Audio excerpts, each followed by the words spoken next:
Hello dear students, welcome in ASC starter. Dear students, जैसे कि आप जानते हैं कि आपका इंग्लिश का पेपर है टर्म सेकंड का, तो उसी के रिगार्डिंग हम इसमें कुछ चीज़ें डिस्कस करने जा रहे हैं। ये आप देख रहे हैं पेपर है सीबीएसई का, ठीक है, जो सैम्पल पेपर है। इसमें मैं आंसर भी आपको दिखा दूंगा, ठीक है, वो भी आप देख लेना जिन्होंने नहीं देखा, और आपको ये भी आइडिया हो जाएगा कि पेपर कैसा है, जैसे आपने प्री बोर्ड भी दिया होगा, ठीक है। और आप पेपर कैसे करें, पहले कौन सा क्वेश्चन करें जिससे कि आपको पेपर ना छूटे, तो वो भी यहाँ पर वीडियो में डिस्कस करूँगा। देखिए, आपका जो सेक्शन ए रहने वाला है वो रीडिंग का रहेगा, ठीक है, जिसमें आपकी जो है पैसेज आएगी, ठीक है। आप देख सकते हैं पैसेज आपकी, ठीक है, ये पैसेज है। उसके बाद जो है आपके जो हैं यहाँ पर क्वेश्चन पूछे जाएंगे। देखो, क्वेश्चन जो है ना वो डायरेक्टली नहीं पूछे जाएंगे, थोड़े अंडरस्टैंडिंग के भी होंगे, तो आपको आराम से करना। और ये मत सोचना कि जैसे पहला क्वेश्चन है पहले पैराग्राफ में मिल जाएगा, दूसरा दूसरे में मिल जाएगा। आपको बहुत सोच समझ के उसे करना होगा, ठीक है। जैसे आप इसको ट्राई करते हैं, इस सैम्पल पेपर का जो लिंक है वो मैं आपको डिस्क्रिप्शन में प्रोवाइड कर दूंगा, ठीक है। अब आप इसका आंसर देखो एक बार। देखिए, आप यहाँ पर आंसर देख रहे हैं। मैं आपको पहला क्वेश्चन पढ़ के बताता हूँ, सुनो ध्यान से। देखिए, यहाँ पर बोला गया है, what does the writer mean by calling handicrafts of valued tradition. मतलब राइटर ने यहाँ पर हैंडीक्राफ्ट को वैल्यूड ट्रेडिशन बोला कि इसका क्या मतलब है। देखिए, एक मिनट सुन लेना, मैं आपको ना पूरा नहीं समझा रहा है, मैं आपको बताना चाहता हूँ कि वो पेपर की तैयारी करनी कैसी है, ठीक है। आप थोड़ा सा पेशेंस रख के सुन लेना, ठीक है। ये देखिए, जब हम रीडिंग का सेक्शन कर रहे हैं तो सीबीएसई कह रही है कि बच्चों के अंदर एबिलिटी होनी चाहिए रीडिंग की, और उसको कॉम्प्रिहेंड करने की, उसको एक्सप्लेन करने की, उसका मीनिंग समझने की, और no marks to be awarded. अगर वो बच्चे क्या करते हैं, सिर्फ लाइन वगैरह जो है सोच रहा है वो नोट कर दूँ, ठीक है, बिना किसी एविडेंस स्ट्रक्चर के, तो उसको मार्क्स नहीं मिलने वाले। जैसे आप देखो, तो पैसे ध्यान से करनी है आपको। What does the writer mean by calling handicraft of valued tradition. तो ये कह रहे वैल्यू ट्रेडिशन है, उसका क्या मतलब। तो यहाँ पे बोला गया कि वैल्यू ट्रेडिशन मतलब बच्चों को बताना पड़ेगा कि ये रिच है, आर्टिस्टिक कल्चर में, हेरिटेज में, ट्रेडिशन में रिच है, ठीक है। और ये कह रहा है कि यहाँ पर जो है ना, मतलब आर्टिशियन की लाइफ स्टाइल को बताएगा जो कितना वैल्यूबल है, ठीक है। और यहाँ बोल रहा है कि बच्चे को 1 नंबर तो मिल सकता है अगर पूरा कंप्लीट आंसर देता है, और अगर बच्चा थोड़ा बहुत भी बताता है तो उसको हाफ मार्क्स दे दिया जाए, ठीक है। लेकिन अगर वो वैल्यू या ट्रेडिशन बताता है, that is in the response, उसके रिस्पॉन्स में बता देता है, ठीक है, थोड़ा बहुत जैसे बताता हूँ। तो ये कह रहा है कि why are handicraft valued, why are they considered a part of our tradition. ये क्यों हमारा इंपॉर्टेंट जो पार्ट है, ये मतलब कहना है कि ये हमें बताना था इसमें। सुनते, अब देखो मैं बताता क्या हूँ आपको, सुनो मेरी बात। आप क्वेश्चन देख रहे हैं, आप जनरली बोलोगे कि भाई जिनको थोड़ा सा मतलब इंग्लिश में जल्दबाजी करते हैं पैसेज में, उनकी बात कर रहा हूँ। वैल्यू ट्रेडिशन, यह लिखा है वैल्यू ट्रेडिशन। बच्चे यहाँ पर देखेंगे, अरे ये मिल गया वैल्यू ट्रेडिशन, ये वाली पूरी लाइन लिख दो। आप पढ़ेंगे इस लाइन का मतलब क्या है। ये कह रहा है कि टेक्नोलॉजी ने मतलब इतनी एडवांसमेंट हो गई है, इतना तेज़ी से बढ़ रही है रैपिड रेट से, और बट किसकी कोस्ट पर, at the cost of value tradition. मतलब जो वैल्यू ट्रेडिशन है उसकी कोस्ट पर, मतलब द क्राफ्ट इंडस्ट्री की कोस्ट पर ये बढ़ती चली जा रही है। मतलब कहने का ये है कि जो ट्रेडिशन है ना, वैल्यू ट्रेडिशन, अब वो पीछे हो जाएगा, ठीक, क्योंकि टेक्नोलॉजी इतनी बढ़ती चली जा रही है, लोग बहुत आगे टेक्नोलॉजी की तरफ बढ़ते चले जा रहे हैं। The technology craft industry is losing a lots of its train and skilled craftsman.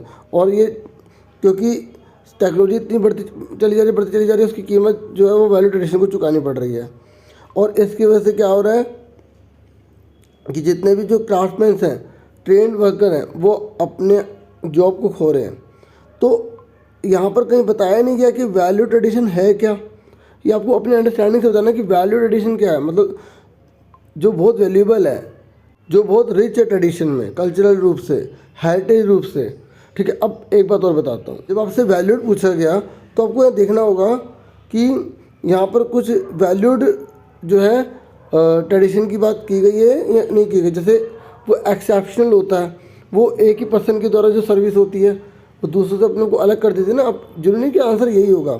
ये लिखा गया कि 1 मार्क्स तभी देंगे बच्चे को जब बच्चे ने सही से बताया उसके बारे में, उसके अकॉर्डिंग। जैसे कोई बच्चा अगर वैल्यूड को बताना चाहे तो ये भी बता सकता था कि ये डिस्टिंग्विशेबल होता है, आर्टिस्टिक अपील होती है, ठीक है, तभी उसको मार्क्स मिल जाएंगे। मतलब पैसिव आंसर मिल जाते हैं, लेकिन हो सकता है कि वो पहले में ना हो, दूसरे या तीसरे में हो, बस उसकी हिंदी समझ में आनी चाहिए। अब मैं आपको बता दूं, देखो ये आपका क्वेश्चन पेपर है, मैंने थोड़ा सा आपको आइडिया दे दिया कि देखो पैसेज आपकी कैसे आने वाली है, सीधे आंसर नहीं होंगे, हाँ कुछ के बिल्कुल सीधे भी होंगे, ठीक है। जैसे एक क्वेश्चन की सेकंड नंबर पर बिल्कुल ऐसे ही आने वाला है, ये जो है ना, जैसे आपका पहले आता था सेम वर्ड मीनिंग बताइए, सिनोनिम बताइए, एंटोनिम बताइए, तो अब इसकी जगह सेम क्या आएगा वो आपको बुक में से मतलब पैसेज में से ढूंढ के बताना है, ठीक है। तो कुछ क्वेश्चन तो बहुत ईजी आप देख सकते हैं यहाँ पर, एक आधा मुश्किल आ जाता है, बच्चे जो है वो होपलेस हो जाते हैं तो गलती कर देते हैं। तो अब आप पेपर कैसे करेंगे, आंसर भी आपको दिखा दूंगा इसके, आप पेपर कैसे करेंगे देखिए। सबसे पहले आप पैसेज बिल्कुल मत कीजिएगा, ठीक है। अब आप कहेंगे सर 15 मिनट हमको मिल जाते हैं तो हम पैसेज क्यों ना करें पहले। अगर आप उस 15 मिनट को यूटिलाइज पूरा कर लेते हैं, ठीक है, और उस पैसेज को अच्छे से अंडरस्टैंडिंग आपके अंदर आ जाती है, तो मैं मना नहीं कर रहा, आप पहले पैसेज कर सकते हैं, ठीक है। नहीं, जैसे अगर आपके पास 15 मिनट नहीं हो पाते क्योंकि कई बार पेपर लेट मिल जाता है, तो आप शुरू में जो पेपर स्टार्ट करते हैं तो आप पैसेज अगर करने लग जाएंगे तो हो सकता है आपका पेपर पूरा ख़राब जाए, क्योंकि आप एकदम डिप्रेस हो जाएंगे, मिल नहीं रहा, ये नहीं हो रहा, वो नहीं हो रहा। तो सबसे पहले मैं जितने भी स्टूडेंट्स होते हैं उनको ये एडवाइस करता हूँ कि आप एक राइटिंग एंड ग्रामर का पोर्शन उठा लीजिए, जिसमें लेटर आपको पता ही होगा, ऑर्डर वाला आ रहा है, इंक्वायरी वाला आ रहा है, ठीक है। तो आप आराम से उसको कर सकते हैं, हाँ है ना, ठीक है। नहीं तो आप क्वेश्चन आंसर का कर लीजिए पहले, जो आपको अच्छे से आता है, कोई भी जो क्वेश्चन आपको अच्छे से आता है वो उसे करिए, ठीक है, समझे ना मेरी बात। तो अगर ग्रामर में जैसे आपको कोई प्रॉब्लम हो रही है तो आप पहले उसको मत कीजिए, जो आपको सबसे बेस्ट आता है उसे कीजिए। अब मैं आपको बता देता हूँ किस किस पर आपको कितने मिनट देने चाहिए। ये मैंने आपको पूरा पेपर दिखाया, ठीक है, पेपर का पैटर्न दिखाया कि कैसे कैसे आएगा, ठीक है। अब देखो मैं एक बार शुरू से आपको बता रहा हूँ, जो बच्चे सुन रहे हैं, ठीक है। तो देखिए आपकी जो पैसेज है ना, आप देख सकते हैं सेक्शन ए में 10 मार्क्स की रहेगी, ठीक है, 10 मार्क्स की आपकी रहेगी, 2 पैसेज इसमें आएंगी, और इसमें जो है आप अपने आप को टोटल 25 मिनट्स देना, समझे। आपको 2 पैसेज करने के लिए 25 मिनट्स अपने आप को देने हैं, ठीक है। आपके पास टोटल जो है 120 मिनट है, अगर आप इस टाइम से भी चलेंगे तब भी आप होपलेस नहीं होंगे, ठीक है। तो आप टोटल के टोटल 25 मिनट्स दे सकते हैं। मैं इसमें आप 5 मिनट एक्स्ट्रा भी ले सकते हैं, 30 मिनट भी ले सकते हैं, ठीक है। आप देखते रहना। उसके बाद आपका सेक्शन बी है, ठीक है, इसमें आपका राइटिंग एंड ग्रामर, ये भी 10 मार्क्स का है, ठीक है। आपको केवल एक करना होगा। एक करने का मतलब क्या है कि या तो आपको जो एनालिटिकल पैराग्राफ करना होगा, ठीक है, ये इसके बेस पर सब कुछ इसी में से लिखना होता है, काफ़ी ईजी होता है, ठीक है, और काफ़ी स्कोरिंग होता है। जो बच्चे विजुअली इम्पेयर्ड है वो ये कर सकते हैं।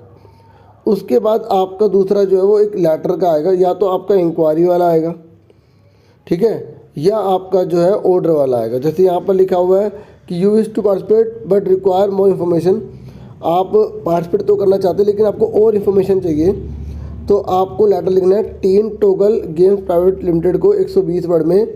आपको इंक्वायरी करने के रूल्स क्या है, स्कॉलरशिप डिटेल क्या है, डेडलाइंस क्या है, ठीक है। आगे ना इंक्वायरी का लेटर, तो आपको समझना है इंक्वायरी मतलब आप इसके बारे में जानकारी लेना चाहते हैं, मतलब आप इसमें पार्टिसिपेट करना चाहते हैं। अब देखो इंक्वायरी किसी की भी आ सकती है, जैसे आप कोई इंग्लिश का कोर्स लेना चाहते हैं तो उसके बारे में इंक्वायरी करना चाहते हैं, ठीक है, समझे मेरी बात, मतलब कोर्स डिटेल जानना चाहते हैं आप। जैसे क्रिकेट एकेडमी ज्वाइन करना चाहते हैं तो उसकी आप इंक्वायरी चाहते हैं, तो ये सब लिखा हुआ ये हिंट के रूप में दे रखा है। मैंने जो है जो मस्ट डू है ना, वो मैंने एक वीडियो डाली थी, उसमें पैटर्न दे रखे हैं, आप वो एक बार वीडियो देख लेना, उसमें आगे करके, ठीक है, उसमें इंपॉर्टेंट जो क्वेश्चन है वो भी दे रखे हैं उसमें। अगर आपको स्कूल से मिले होंगे तो, नहीं मिले तो आप देख सकते हैं, ठीक है, डिस्क्रिप्शन में लिंक दे दूंगा मैं आपको, ठीक है। मस्ट डू की बात कर रहा हूँ मैं। और ऐसे आपका ऑर्डर वाला, देखो आपको दोनों करने पड़ेंगे लेटर, अच्छे से प्रैक्टिस, अगर आप पैराग्राफ नहीं कर रहे तो, ठीक है। तो इस पर आपको जो है टोटल आपको 12 मिनट देने हैं, ठीक है, 12 से लेकर 15 मिनट आप दे सकते हैं। ऊपर वाले में 25 मिनट हो गए आपके, ठीक है, और इसके बाद यहाँ पर हम 15 मिनट लगा लेते हैं। तो इस तरीके से हमारे यहाँ 40 मिनट्स हो गए, ठीक है, 40 मिनट्स हमारे हो गए। उसके बाद आगे देखिए ये आपका 3 नंबर्स का जो है ग्रामर का, ये एडिटिंग आ सकती है, ठीक है, और जो मोडास जो भी आपके उसमें कुछ भी दे सकते हैं, और ये 2 मार्क्स की आपकी जो है ये आपकी दे रखी है नरेशन। देखिए मैंने ये जो नरेशन है डायरेक्ट एंड इनडायरेक्ट स्पीच है, इसकी 1 घंटे की वीडियो बना रखी है, बहुत डीपली समझा रखा है। कोई भी क्वेश्चन आएगा ईजिली सारे कर लेंगे, ठीक है। तो आप वो भी देखना चाहिए, मैं डिस्क्रिप्शन में उसको भी प्रोवाइड कर दूंगा, ठीक है। तो ये आपकी 5 मार्क्स की है, इसमें आप 10 मिनट लगा सकते हैं, ठीक है। तो आपके 40 मिनट वो थे और 10 मिनट आपके और हो गए, तो 50 मिनट आपके इस पर देने हैं आपको, ठीक है। अब आगे देखो, उसके बाद आपका सेक्शन सी है, ठीक है। ये लिटरेचर है, 20 मार्क्स का आपका रहेगा। आपको 30 से 40 शब्द लिखने हैं, ठीक है। और टोटल 7 क्वेश्चन आएंगे, आपको 6 करने होंगे, 2-2 मार्क्स का हर रहने वाला है, ठीक है। तो आपका ये जो है क्वेश्चन जो है, ये अगर मैं छठे क्वेश्चन की बात करूँ, ये 12 नंबर का आपका है, ठीक है। तो इस पर आपको जो है 30 मिनट लगाने हैं, ठीक है। तो आपके जो है 50 मिनट्स ऑलरेडी हो गए थे, 30 आपके और हो गए, आपके 80 मिनट हो गए, ठीक है। अब हम आ जाते हैं 7th क्वेश्चन पर। तो 7th क्वेश्चन में आपको केवल 2 क्वेश्चन करने हैं और ये 3 लॉन्ग क्वेश्चन आएंगे, ठीक है। आप देख सकते हैं प्रपोजल जो है वो फर्स्ट स्लाइड से है, और ये जो राजवीर है ना, ये बहुत इंपॉर्टेंट क्वेश्चन है। इस तरीके का एक क्वेश्चन आएगा जहाँ कन्वर्सेशन की बात की जाएगी, मतलब आपको 2 जनों के बीच की कन्वर्सेशन लिखनी है, ठीक है। मैं भी आपको बाद में दिखाता हूँ। और ये जो क्वेश्चन आया ये आपका, ठीक है, ये आया आपका फुटप्रिंट विदाउट फीट से, ठीक है। तो इस तरीके से 3 क्वेश्चन आएंगे लॉन्ग, और आपको जो है 2 करने होंगे। और पोएम का भी लॉन्ग क्वेश्चन बनकर आ सकता है, ठीक है। सुन रहे मेरी बात। तो आपको इसमें जो है ना, आपको 20 मिनट आप दे सकते हैं, नहीं तो आप चाहे तो 5 और कर सकते हैं इस तरीके से। तो अगर मैं इसका 20 मिनट लगाता हूँ तो 80 मिनट मैंने ऑलरेडी लगाए थे, तो 20 इस तरीके से 100 मिनट में आपका पेपर हो जाना चाहिए। अब रही बात बचे 20 मिनट, ठीक है। तो देखो कई बच्चे जो होते हैं वो पैसेज में ज़्यादा टाइम लगा देते हैं, तो मैंने पैसेज के 25 मिनट लिए थे, तो आप उसमें 10 मिनट और ऐड कर लें, तो आप 35 मिनट भी देंगे, तो आपको टेंशन नहीं लेनी। क्योंकि कई बच्चे क्या करते हैं, सोचते हैं कि हाँ पैसेज में 30 मिनट बीत गए, अब मेरा पेपर छूट जाएगा, तो फिर जल्दबाजी में गलत कर देते हैं। तो आपको पहले से ही आइडिया होगा कि आपको 35 मिनट तक आप दे सकते हैं, ठीक है। और कितना टाइम किसको देना है, अगर आपको पहले से पता होगा तो आपका पेपर ख़राब नहीं जाएगा, ठीक है। अब आपने जो है इसको 10 मिनट दे दिए मान लो पैसेज को, तो 10 मिनट आपका फिर भी बच जाते हैं, वो आप किसी में भी दे सकते हैं, ठीक है। वो पेपर के टाइमिंग पर हो सकता है, ठीक है। बाकी देखिए अब आंसर देख लेते हैं सीबीएसई ने कैसे गाइडलाइंस दी है, ठीक है। उन्होंने बताया किस किस के कितने मार्क्स मिलेंगे, स्टेप वाइज नंबर बताए हैं। देखो सीबीएसई ने आंसर की जगह समझा रहेगा कि कैसे कैसे बच्चे को अगर करेगा तो उसके मार्क्स उसे मिलेंगे, ठीक है। देखो इस वाले में जो भी ये अंडरलाइन वाला अगर बच्चा पूरा लिखता है तो उसको मार्क्स मिलेंगे, नहीं तो कोई पार्शियल आधा मार्क्स वगैरह नहीं मिलेगा, ठीक है। इस तरीके से यहाँ पर सारे बता रखे हैं उन्होंने। एक बार इनको आप देख लेना, दोनों के दोनों डिस्क्रिप्शन में मैं इनके लिंक दे दूँगा जिन्होंने पेपर को नहीं देखा। सुन दे ना मेरी बात। ऐसी अनसीन पैसेज दूसरी है, तो उसके ऊपर भी गाइडेंस है। तो पैसेज आप जो है बाद में करेंगे तो ज़्यादा बेटर रहेगा, क्योंकि देखो शुरू में जब आप पेपर करते हैं ना, तो कॉन्फिडेंस को बिल्डअप करना पड़ता है। तो अगर आप पहले वो क्वेश्चन कर लेते हैं जो आपको अच्छे से आता है, तो शुरू के पेज में इंप्रेशन भी अच्छा पड़ेगा इस तरीके से। बाकी जो 15 मिनट अगर आपको मिलते हैं, ठीक है, तो आप बाकी क्वेश्चन को पढ़ने में अच्छे से लगा सकते हैं। बाकी अगर जिन बच्चों को जैसे अच्छे से मतलब अंडरस्टैंडिंग बहुत अच्छी है, तो वो शुरू में पैसेज भी कर सकते हैं, 15 मिनट में पैसेज पढ़ सकते हैं, ठीक है। तो आगे देखिए, ये सारे आंसर्स हैं, ठीक है। देखो यहाँ पर कहीं पर भी पूरा आंसर समझाया नहीं है, बस ये बता रखा है कि बच्चे को क्या क्या रिस्पॉन्स देना है, कैसे कैसे देना है। आपको वो तो जो आपके और मटेरियल होंगे उसमें से करना है, ठीक है। मैंने मेन जो बताना था आपको समझा दिया है, ठीक है। और आप कहेंगे तो मैं और वीडियोस आपके लिए लेकर आऊँगा, ठीक है। और पहले से डिसाइड कर लेना कि आपको लेटर करना है, ठीक है, या पैराग्राफ करना है। तो आप अभी से दो लेटर आपके पैटर्न में दे रखे हैं, उनकी अच्छे से प्रैक्टिस कर लें। वीडियो मैंने आपको बोला था एक बना रखे, तो आप वहाँ से देख सकते हैं, ठीक है जी। तो आपसे फिर मिलेंगे नेक्स्ट वीडियो में। Thank you for watching and listening carefully. Take care yourself dear students.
देखिए एक बात और बता दूँ, जैसे सेकंड क्वेश्चन है ना यहाँ पर, तो यहाँ पर आपको बोला गया है कि देखिए ये यहाँ पर ना दो जनों के बीच की कन्वर्सेशन है, तो ये कन्वर्सेशन वाला स्कोरिंग है।